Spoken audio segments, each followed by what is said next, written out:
I rise to make a contribution to the Children, Youth and Families Amendment Supporting Stable and Strong Families Bill 2025, which seeks to implement the Supporting Stable and Strong Families scheme. The bill aims to create a whole-of-government response to enhance service access and support earlier intervention for children, young people and families at risk of or involved with child protection, care services and family services systems. Under the scheme, all ministers, department heads and the Chief Commissioner of Victoria Police will have responsibilities, including the Supporting Stable and Strong Families group, which includes that cohort who are or have been engaged with or are at risk of entering the child protection system. A key aspect of the scheme will be the development and implementation by those entities of a Supporting Stable and Strong Families plan. The plan will be tabled in Parliament biannually, and at the end of 2 years, the relevant ministers will report on the outcomes of the plan.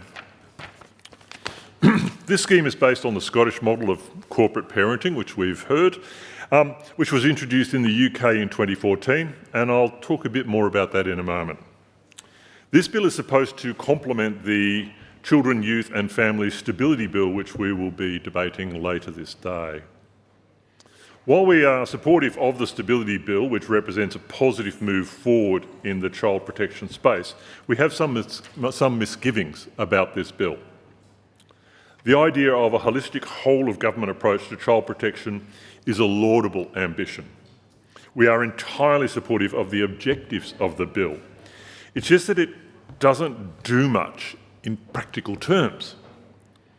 In his second reading speech, Minister Carroll states that the bill gives practical effect to this duty by introducing responsibilities across government, mandating integrated planning and service delivery across government areas such as housing, health, education and justice. And, well, that sounds great.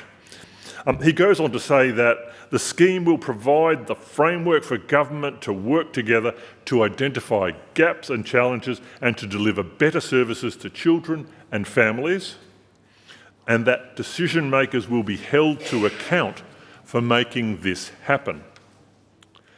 The problem is we've already seen any number of frameworks legislated that have made no real difference to the lives of peoples that they are intending to help. A very important and pertinent example is the framework to reduce criminalisation of young people in residential care, which was launched in February of 2022 and co-signed by the Departments of Health and Human Services, Justice and Community Services and Victoria Police. Now, as the name suggests, it is aimed at reducing the number of young people in residential care who end up being criminalised for behaviour that does not need a law and order response. Now, I have asked the Minister for Children about the rollout of this framework on a few occasions and was indeed once commented on the constructive way I phrased that question, which is pleasing. But despite the enlistment of various departments and Victoria Police in implementing the framework, it hasn't really made much of a difference. Nothing much has changed. VALS, the Victorian Aboriginal Legal Service, continues to see children who are policed and charged due to their behaviour in residential care being criminalised. And they suggest that this might be because the framework is a long-term planning document rather than an actual policy that establishes standards for police and care providers to actually meet. And I fear we're seeing the same thing with this scheme. It's all very broad and very vague. There's no real actionable responsibilities and no accountability other than the requirement to table plans and reviews in Parliament. And there are certainly no resources to support it. The scheme is not necessarily harmful, but it definitely has the potential to draw resources away from other more useful practical initiatives. Having said that, some stakeholders we have spoken to do fear it may do more harm than good. VALS has stated, in our view, what is being proposed is unlikely to lead to substantial reforms to the child protection system, nor improvements in how the state responds to the needs of Aboriginal children and families. Our main concern is that what is being proposed in the bill distracts from transformational, community-led reform that is driven by Aboriginal people and communities. Now, VALs have real concerns that if families are not seen to be engaging with the programs, it will be used against them and they will be further disadvantaged. And God knows they've seen that often enough. There are no details on how the scheme will operate, nor how the principles will influence decision-making at the individual specific case level, nor how it will compel the various agencies to actually work together. What is needed is some genuine and long overdue investment in the sort of services and early intervention that does make a difference in keeping families stable and strong. Housing, health and family violence services. The bill doesn't do anything to address these major service gaps. Without investment and accountability, it risks being just another tick-the-box exercise.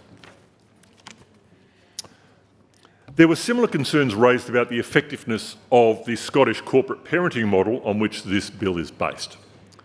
The UK All-Party Parliamentary Group inquiry into the scheme in 2023 acknowledged that, quote, under-resourcing and inconsistent implementation have limited corporate parenting's full potential, and that the current corporate parenting principles are too broad and lack enforceable standards. The inquiry recommended that the framework be amended to be more action-focused and specific, ensuring that organisations are held accountable for tangible outcomes. Stakeholders such as VALS, JIRA and the Federation of Community Legal Centres were also alarmed by the lack of consultation around the development of this bill. This bill apparently came out of nowhere with the barest minimum consultation. And at the end of the day, do we really need to import a scheme from overseas, particularly one with questionable effectiveness? We've already had any number of inquiries and reports that deliver a comprehensive blueprint for reforming the child protection system, including the Yoorrook for Justice report and successive inquiries by the Commission for Children and Young People. The Greens will be moving amendments to try and strengthen compliance and reporting, which we will be supporting and which we commend to the House. LCV will be supporting this bill. We sincerely hope this scheme will be resourced and implemented in good faith and that it will improve the outcomes of children and families caught up in the child protection system. At the very least, we hope it will not distract the government from implementing meaningful reforms that demonstrably will. Thank you, Acting President.